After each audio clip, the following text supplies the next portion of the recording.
El cuerpo docente es básicamente, desde el punto de vista de las decisiones, los profesores con dedicación exclusiva y estabilidad, es decir, contenido, que son una parte importante en porcentaje, es decir, hasta el 40%, incluso el 50%, que, como se decía antes, decía Ana, es decir, tienen un contrato por tiempo indeterminado, es decir, en principio de por vida, no es que no se los pueda echar, pero solo en casos de grave transgresión, es decir, no cumplimiento de sus funciones muy notoria o comisión de delitos, condenas penales, etcétera, se los separa.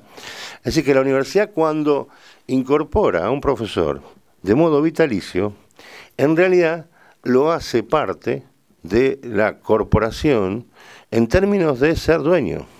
Es decir, independientemente si tiene acciones o no, que eso pasa en algunas universidades, acá lo que importa es que la universidad ya no va a poder tomar decisiones sin esos profesores, ya no va a poder ser sin ese profesor. Es decir, al incorporar a ese profesor, la universidad se constituye.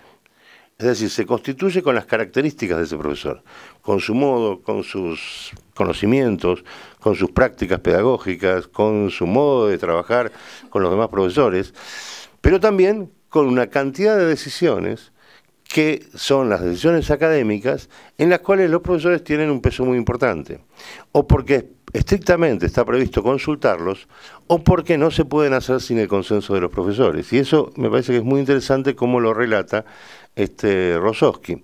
Rosowski dice en uno de sus 7 principios de gobernabilidad, que están todos muy interesantes, es decir, principios para el gobierno de la universidad, tomados de su experiencia. El primero de todo es chocante para nuestra mentalidad porque dice, no siempre más democracia mejora el gobierno de la universidad. Yo creo que yo no usaría la palabra más o la frase más democracia para referirme a lo que él se refiere, ¿no?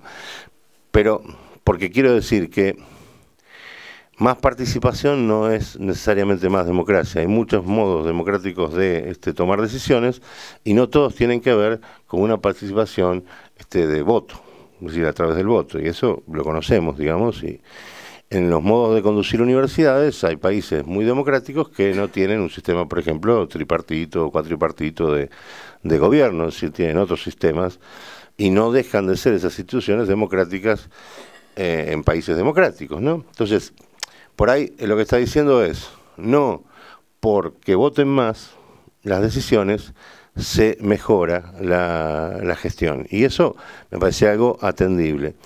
Pero lo que sí es cierto es que, en realidad, cuando él va detallando cómo se construye cada una de las decisiones importantes de la universidad, y especialmente las decisiones que tienen que ver con la promoción de los estudiantes, la atención de los estudiantes, la distribución de los cursos, las decisiones respecto del plan de estudios, que son las decisiones académicas fundamentales, las de investigación y especialmente la incorporación de nuevos profesores, obviamente todas esas decisiones son decisiones que se toman con los profesores. Es decir, que uno entiende claramente que sería imposible tomarlas sin el consenso de los profesores. Una universidad entonces que tiene, como dice el mismo Rosowski, una estructura unitaria en cuanto a que la última decisión es del presidente de la universidad y antes de eso está la decisión del decano, tiene en realidad una polea de transmisión, digamos, que obliga a que la construcción de esas decisiones participe especialmente el cuerpo docente con estabilidad. Y como digo entonces, la autonomía entonces está depositada en esa comunidad académica constituida, digamos, por básicamente los que son más estables en la universidad, es decir, los profesores con dedicación exclusiva y designación por tiempo indeterminado. Esto me parece interesante, ¿por qué? Porque nosotros no tenemos ese concepto, o es diferente el concepto nuestro, tanto sea en la universidad pública como en la universidad privada, por razones diferentes. Es decir, en la universidad pública hay más estabilidad de hecho que de derecho. Tenemos un sistema de periodicidad en los cargos que fue incorporado en la reforma por razones muy loables, que tiene sus ventajas, pero que, y esto ha generado reclamos notorios en los últimos tiempos de parte de sectores gremiales, etcétera, que genera una eterna inestabilidad y puesta a prueba, incluso de académicos de buen desempeño. Si uno puede ser muy buen docente, muy buen investigador, y alguien un poco mejor le saca el cargo después de 20 años de estar en una institución. Es decir, y no hay ahí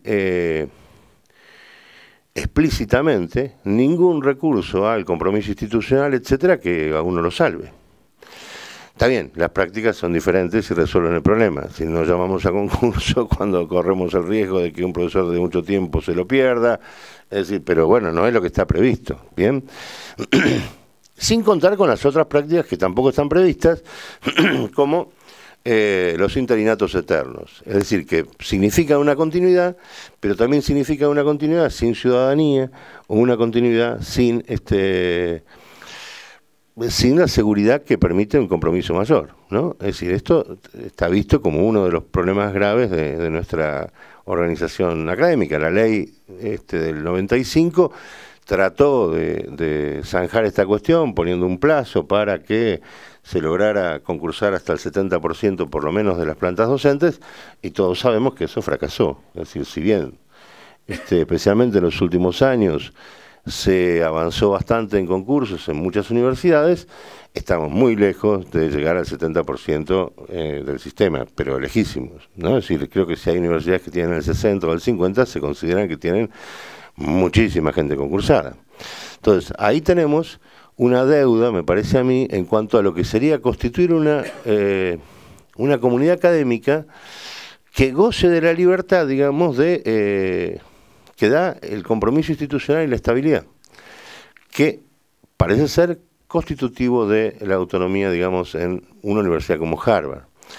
En el caso de las universidades privadas, por otro lado, porque no termina de, bueno, tenemos todos los casos, desde universidades que contratan por contratos periódicos, universidades que designan con cierta estabilidad, pero no hay una incorporación en la mayoría de las universidades privadas a la institución que sea de tipo definitivo, ¿no? Por supuesto, todas estas cosas son analizables porque tienen sus pros y sus contras, pero cuando uno lee cómo defiende este esquema Rosowski, bueno, se puede pensar si no hay algo de eso que nos pueda ser útil, no para copiarlo, que las copias nunca vienen bien, y especialmente si la escala cambia, ¿no? Es decir, copiar Harvard con el presupuesto nuestro no sería muy inteligente, digamos, ni muy viable.